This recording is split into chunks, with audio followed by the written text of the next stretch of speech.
सहनाववतु सहनौ भुनक्तु सह वीर्यं करवावहै तेजस्विनावधीतमस्तु मा विद्विषावहै। ओम शांति शांति शांति। संस्कृत एवं संस्कृति कक्षा द्वितीय, इनमें सबका हार्दिक स्वागत है। कल हमने चर्चा की थी वैदिक भारतीय संस्कृति के विषय में, जिसमें हमने पढ़ा था कि वैदिक संस्कृति को पूरा करने वाले कौन कौन से घटक हैं। पहला चतुर्वर्णाश्रम, दूसरा षोडश संस्कार, तीसरा पंचमहायज्ञ और चौथा पुरुषार्थ चतुष्टय। तो इसका हम एक बार पुनरावृत्ति कर लेते हैं। जैसे कि चतुर्वर्णाश्रम में 4 आश्रम और 4 वर्ण। तो 4 वर्णों को हम लेते हैं तो उसमें पहला वर्ण है ब्राह्मण, क्षत्रिय, वैश्य और शूद्र वर्ण। इसी प्रकार से 4 आश्रम कौन कौन से हैं? ब्रह्मचर्य आश्रम, गृहस्थाश्रम, वानप्रस्थाश्रम और संन्यास आश्रम। फिर इसी प्रकार से क्या है? षोडश संस्कार। पहला संस्कार गर्भाधान, दूसरा वंशवन, सीमंतोनयन, जातकर्म, नामकरण, निष्क्रमण, अन्नप्राशन, चूड़ाकर्म, कर्णवेद, उपनयन, वेदारंभ, समावर्तन, विवाह, वानप्रस्थ और अंत्येष्टि। फिर इसके बाद में आते हैं अपने पंच महायज्ञ, जिसमें क्रमशः आप बताइए। पहला है ब्रह्मयज्ञ,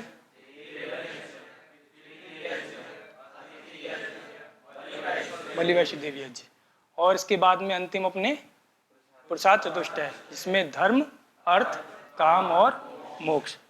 इन चारों के समन्वय से हमारी भारतीय संस्कृति, या जिसे हम कहें वैदिक संस्कृति का निर्माण होता है, जो सबसे प्राचीन है, सनातनी है और शाश्वत है। वो कितने वर्ष पुरानी है तो बताएंगे? 1,96,53,121 वर्ष। तो आज हम चर्चा करने जा रहे हैं वैदिक वाङ्मय के विषय में, वैदिक साहित्य के विषय में, कि वैदिक साहित्य में कौन कौन से ग्रंथ आते हैं और उनकी रचना किन्होंने की और उनके प्रतिपाद्य विषय क्या क्या हैं। उससे पहले आपके सामने प्रस्तुत है एक श्लोक, इसको एक बार आप देखेंगे, पढ़ेंगे। आशा नाम मनुष्याणाम काचिद आश्चर्य श्रृंखला बद्धा यया प्रधावन्ति मुक्तास्तिष्ठन्ति पंगुवत। इसमें एक ऐसी श्रृंखला का वर्णन है कि जो बहुत ही आश्चर्यचकित करने वाली है, माने बड़ी विचित्र है। जिससे प्राय करके क्या होता है, श्रृंखला अर्थात कोई बेड़ी, किसी को कोई बेड़ी लग जाए, किसी श्रृंखला से आबद्ध कर दिया जाए, बांध दिया जाए, तो क्या हो जाता है? वो बंध जाता है और वहीं का वहीं ठहर जाता है, निष्क्रिय हो जाता है। और खोल दिया जाए तो मुक्त हो जाता है। जैसे कोई पशु होता है, पशु को यदि हम किसी श्रृंखला से बांध देते तो क्या हो जाता है? वहीं का वहीं ठहर जाता है, और श्रृंखला खोल देते तो मुक्त हो जाता है। लेकिन ये जो आशा नाम की जो एक श्रृंखला है, बड़ी आश्चर्यचकित करने वाली है, बड़ी विचित्र है। आशा नाम मनुष्य नाम, और किन के लिए? ये मनुष्यों के लिए, पशुओं के लिए नहीं है। ये श्रृंखला किसको बंधी हुई है? मनुष्यों को बंधी हुई है। आशा नाम मनुष्य नाम काचित आश्चर्य श्रृंखला, बहुत ही विचित्र श्रृंखला है ये। बद्धा यया प्रधावंती, जैसे कि पूर्व में हमने विचार किया कि एक श्रृंखला है जो पशु को बांध दी जाती है, उसको बांध देते श्रृंखला को, तो पशु क्या होते हैं? वहीं के वहीं बंध जाते हैं, रुक जाते हैं, ठहर जाते हैं। लेकिन ये जो श्रृंखला है, ये जब मनुष्य को लगती है तो वो दौड़ने लग जाते हैं। बद्धा यया प्रधावंती, जब किसी मनुष्य को इस श्रृंखला के चुंगल में कोई फंस जाता है, बांध देते हैं, तो वो इससे बंधे हुए दौड़ने लग जाते हैं। कैसी श्रृंखला है वो? आशा नाम की श्रृंखला। और मुक्तास तिष्ठन्ति पंगुवत, और जब मुक्त कर दो तो शांत बैठ जाते हैं, पंगुवत के समान, जैसे विकलांग व्यक्ति उसके समान ठहर जाते हैं। जैसे आपने देखा हो आशा, जैसे कई लोगों की अपनी एम्बिशंस होते हैं, मनोकामनाएं होती हैं। तो किसी के अंदर कोई मनोकामना, कोई अभिलाषा उठती है तो उसकी पूर्ति के लिए भागता है ना। और जब तक वो पूरी ना हो जाए उसकी आशा, आशा को तृष्णा भी कहा गया है। तो जब तक वो आशा तृष्णा जब तक पूर्ति नहीं हो जाती, उसकी पूरी नहीं हो जाती है, तब तक व्यक्ति कहीं ना कहीं दौड़ता भागता रहता है, पैर फेंकता रहता है। और जब वो आशा नहीं रहती है तो क्या होता है, निष्क्रिय हो जाता है, कर्मण्य हो जाता है। तो ये एक प्रकार की एक भर्तृहरि मुनि जी हुए हैं, उन्होंने ये बहुत अच्छा वर्णन किया है कि आशा नाम की एक ऐसी श्रृंखला है, बड़ी विचित्र श्रृंखला कहेंगे हम इसे, जिससे यदि कोई मनुष्य ग्रसित हो जाता है, बंध जाता है, तो क्या होता है, दौड़ने लग जाता है। और जब उससे मुक्त हो जाता है तो पंगुवत स्थिर हो जाता है, अकर्मण्य हो जाता है ना। तो दोनों में कौन सी स्थिति अच्छी है? सामान्य मनुष्यों के लिए तो इस आशा नाम की श्रृंखला से बंधे रहना ही अच्छा है। ये बंधे रहेंगे तो कर्मण्यता में रहेंगे, पुरुषार्थ करेंगे, परमार्थ करेंगे, कुछ ना कुछ करते रहेंगे। और मुक्त हो जाएंगे, कोई आशा नहीं रखेंगे, निराश हो जाएंगे, तो पंगुवत निष्क्रिय हो जाएंगे, अकर्मण्य हो जाएंगे, आलस्य प्रमाद से ग्रसित हो जाएंगे, है ना। तो इस श्लोक का अभिप्राय था। अब हम आगे चलते हैं, जो आज का हमारा विषय है वैदिक वाङ्मय। कि वैदिक वाङ्मय में, हमारे वैदिक साहित्य में, जिसे हम कहें आर्ष ग्रंथ परिचयावली भी कह सकते हैं, इसमें कौन कौन से ग्रंथों का समावेश होता है, किन किन ग्रंथों से हमारे वैदिक साहित्य पूर्ण होते हैं, तो मैं क्रमशः आपको बताता जाऊंगा।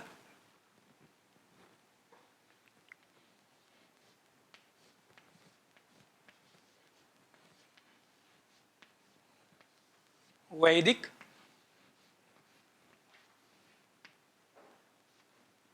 वाङ्मय। तो वैदिक वाङ्मय में सर्वप्रथम आपको पता ही है क्या आते हैं, 4 वेद। क्या है? 4 वेद। फिर इनके अपने अपने 4 उपवेद होते हैं।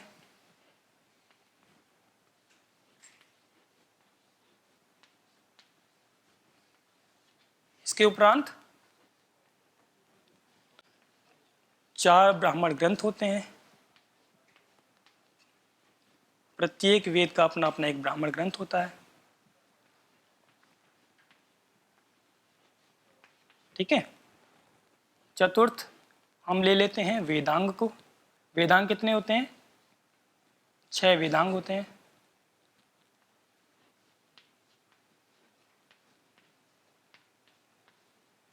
इसके बाद 5वें नंबर पर 6 उपांग होते हैं।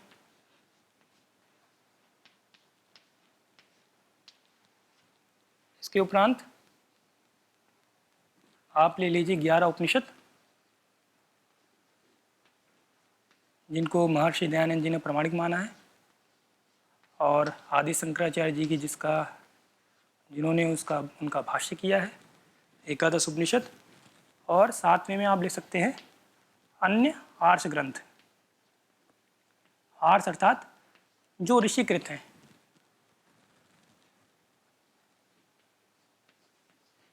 उनके विषय में हम बताएंगे।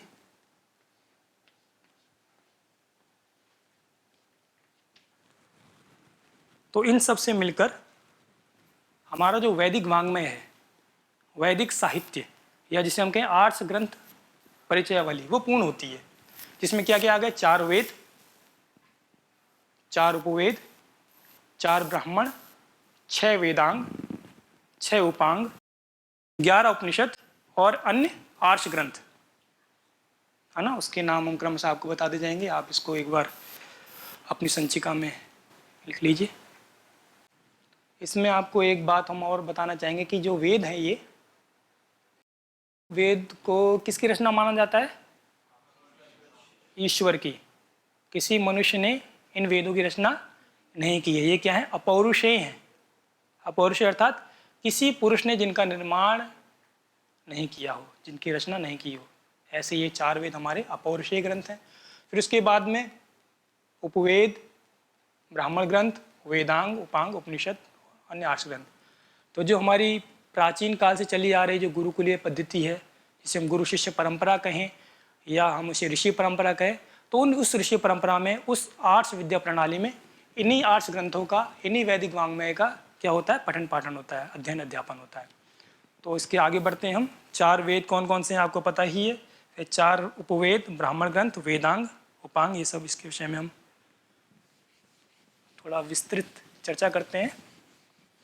एक टेबल आप बना लीजिए इस प्रकार का। वेद, तो 4 वेद के हम क्रमशः नाम लिखेंगे। ऋग्वेद,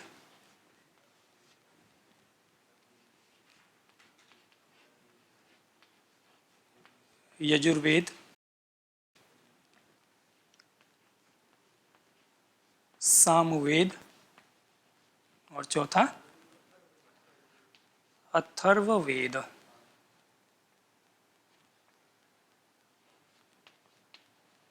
ठीक है। फिर इन 4 वेदों के अपने अपने उपवेद हैं।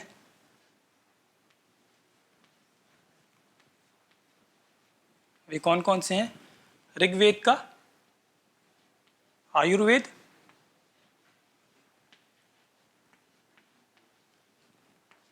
इसी प्रकार यजुर्वेद का धनुर्वेद, तद्वत सामवेद का गांधर्ववेद,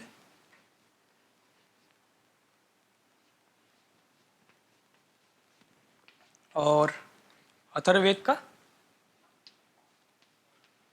अर्थवेद। इसमें कुछ किन्हीं विद्वानों का ऐसा मानना है कि ऋग्वेद का जो उपवेद है वो अर्थवेद है और अथर्ववेद का जो उपवेद है वो आयुर्वेद है। कुछ कुछ विद्वान ऐसा मानते हैं और कई विद्वानों का ऐसा मानना है कि ऋग्वेद का ही उपवेद आयुर्वेद है और अथर्ववेद का उपवेद अर्थवेद है। फिर इसके आगे हम बढ़ते हैं इनके ब्राह्मण ग्रंथ पर।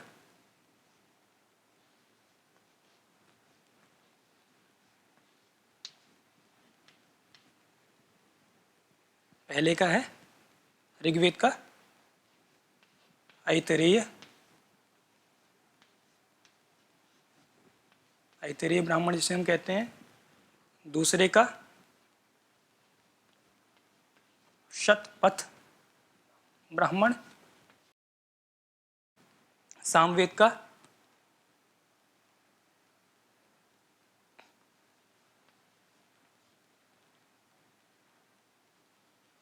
साम तांड्य महाब्राह्मण और अथर्ववेद का गोपथ। ठीक है। फिर अब ये जो वेद है ऋग्वेद, यजुर्वेद, सामवेद और अथर्ववेद, ये है तो परमेश्वर की ही वाणी और या पुरुषे भी हैं, मगर इनका प्राकट्य किनके अंतर्मन में हुआ था? किनके अंतर्ग्रहण में हुआ था? ऋषियों के अंतर्ग्रहण में। तो उन क्रमशः उन ऋषियों के नाम भी जानिए। वे ऋषि कौन कौन थे? ऋग्वेद का प्राकट्य जैसे हमारे पूर्वज ऋषि मुनि मानते हैं और जैसे शास्त्रों में वर्णन मिलता है, ऋग्वेद का प्राकट्य हुआ था अग्नि ऋषि के,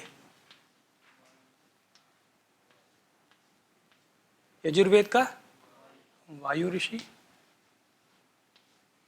सामवेद का आदित्य और अथर्ववेद का अंगिरा ऋषि।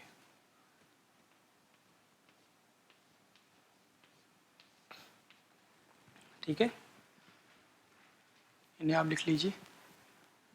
ऋग्वेद का प्राकट्य अग्नि ऋषि के अंतर्मन में, यजुर्वेद का वायु ऋषि, सामवेद का आदित्य और अथर्ववेद का अंगिरा ऋषि।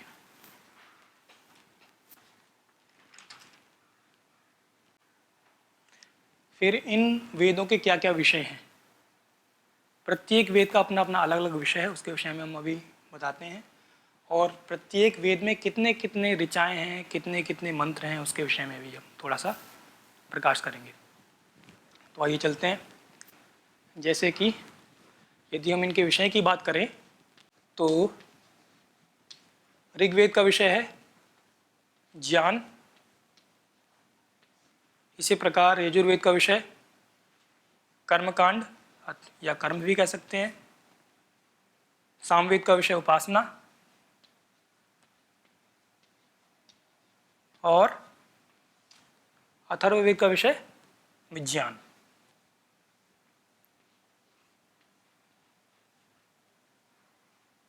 और इनमें कुल मंत्र या ऋचाएँ कितनी कितनी हैं, तो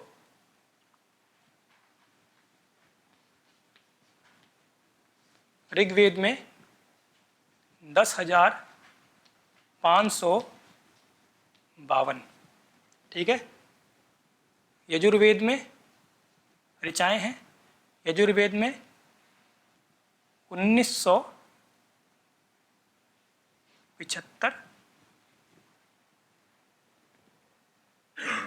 अथर्ववेद में सामवेद में 1875 और अथर्ववेद में 5,977।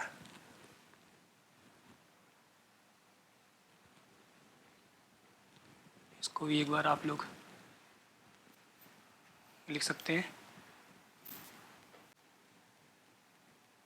ये हमारे जो वैदिक साहित्य हैं, वैदिक वाङ्मय, उसका एक सामान्य परिचय है जो सबको होना चाहिए। प्रत्येक भारतीय को इतना ज्ञान होना चाहिए कि उसकी वैदिक संस्कृति, उसकी सनातन भारतीय संस्कृति क्या है, उसका वैदिक वाङ्मय क्या है, और जो हमारी सभ्यताएँ, जो हमारी परंपराएं क्या है, इतना मूल ज्ञान सभी भारतीयों को होना ही चाहिए। तो ये कुल मिला के सारे श्लोक जो बनते हैं, सारे मंत्र, वो हैं 20,379। इसका जो गणित है, कुल संख्या 20,379, 79, ठीक है। इसमें भी फिर काफ़ी सारे ऐसे आयुर्वेद में, इसी की परंपरा में आपको मिलेंगे चरक संहिता, सुश्रुत संहिता, अष्टांग हृदय, और धनुर्वेद की परंपरा इस समय लुप्त प्राय है। बहुत सारे ग्रंथ मिलते भी हैं तो इतने प्रमाणिक नहीं माने जाते, और इसमें कुछ प्राय करके नहीं मिलते हैं। फिर गांधर्वेद के और अर्थवेद के भी, अर्थवेद के जैसे कुछ ग्रंथ आपको, कौटिल्य अर्थशास्त्र, ये सब इसी की परंपराओं के ग्रंथ हैं। तो लिख लिया आप लोगों ने, ठीक है। अब इसके आगे हम चर्चा करेंगे वेदांग की। ये तो वेद हो गए, इसमें आपके उपवेद भी आ गए, 4 ब्राह्मण ग्रंथ भी हो गए, उनके अपने क्या कौन कौन से ऋषि हैं, उन ऋषियों के नाम, उनके विषय, और उनमें कितनी ऋचाएँ हैं, कितने मंत्र हैं, उन सबको आपने जाना, समझा। अब आगे हम चर्चा करते हैं वेदांग के विषय में। वेदांग कितने हैं? 6 वेदांग हैं।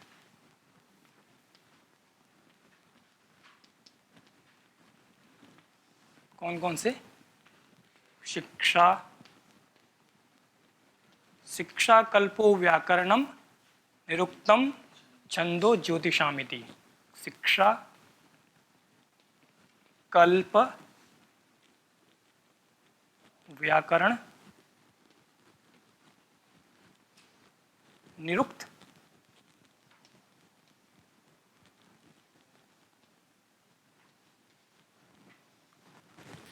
छंद और ज्योतिष।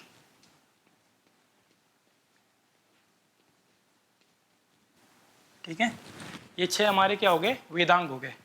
शिक्षा, कल्प, व्याकरण, निरुक्त, छंद और ज्योतिष। शिक्षा का विषय आप जानते हैं, शिक्षा में जैसे कि स्वर, वर्ण, मात्रा और फिर उनके प्रयत्न, इन सब की चर्चा जिस शास्त्र में की गई उसे शिक्षा कहते हैं। वर्णों का, स्वरों का उच्चारण में किस प्रकार करना है, किस प्रयत्न से करना है, वो सारी विषय इसमें सम्मिलित हैं। फिर कल्प में जो हमारा आर्किटेक्चर है वो सब कल्प शास्त्र का विषय है। इसके बाद में व्याकरण का आप जानते हैं, व्याक्रियते अनेन शब्दः तद व्याकरणम। फिर निरुक्त, निरुक्त में शब्दों की व्युत्पत्ति दी गई है। और इसके बाद में छंद, छंद शास्त्र, जैसे कि हमारे वेदों में अलग अलग छंदों का प्रयोग किया गया है, तो उन सब छंदों की जानकारी इसमें अति जगति, बृहति छंद, है ना, अलग अलग प्रकार के छंद हैं, तो वो सारे विषय छंद में हैं। और फिर अगला विषय है ज्योतिष, इसमें नक्षत्रों के विषय में और सूर्य के विषय में जो हमारी जो गणित जो है वो सारी जानकारी ज्योतिष शास्त्र में है। फिर हम आगे देखते हैं अगले क्या है हमारे विषय, ये लिख लिया आप लोगों ने? हाँ जी। इसके आगे 6 उपांग।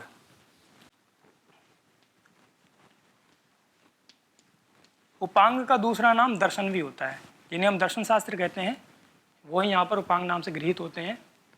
तो क्रमशः हम ये यदि लें तो न्याय, वैशेषिक,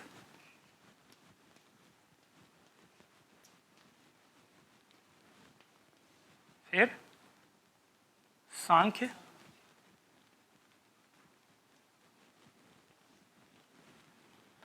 तदुपरांत योग,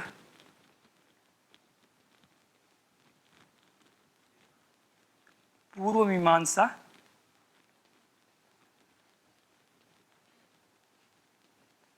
और उत्तर मीमांसा, या इसका दूसरा नाम क्या है उत्तर मीमांसा का?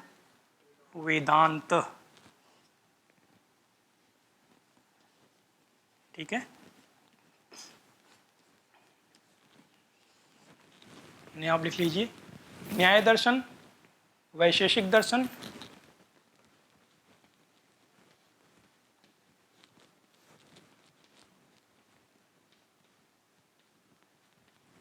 सांख्य दर्शन, योग दर्शन, पूर्व मीमांसा और उत्तर मीमांसा।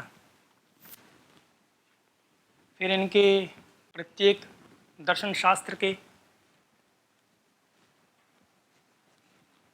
कौन प्रणेता हैं, कौन रचयिता हैं, उनके नाम। न्याय दर्शन रचयिता कौन है? गौतम ऋषि।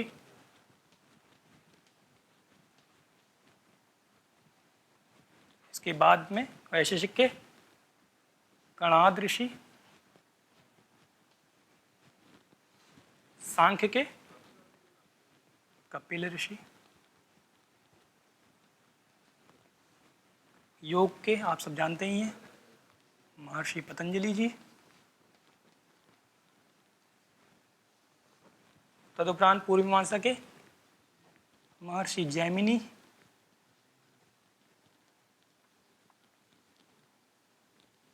उत्तर मीमांसा के वेद व्यास मुनि जी।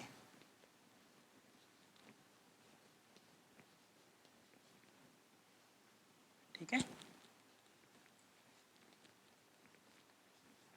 प्रत्येक ग्रंथों के, प्रत्येक दर्शन शास्त्र के अलग अलग ऋषि हैं।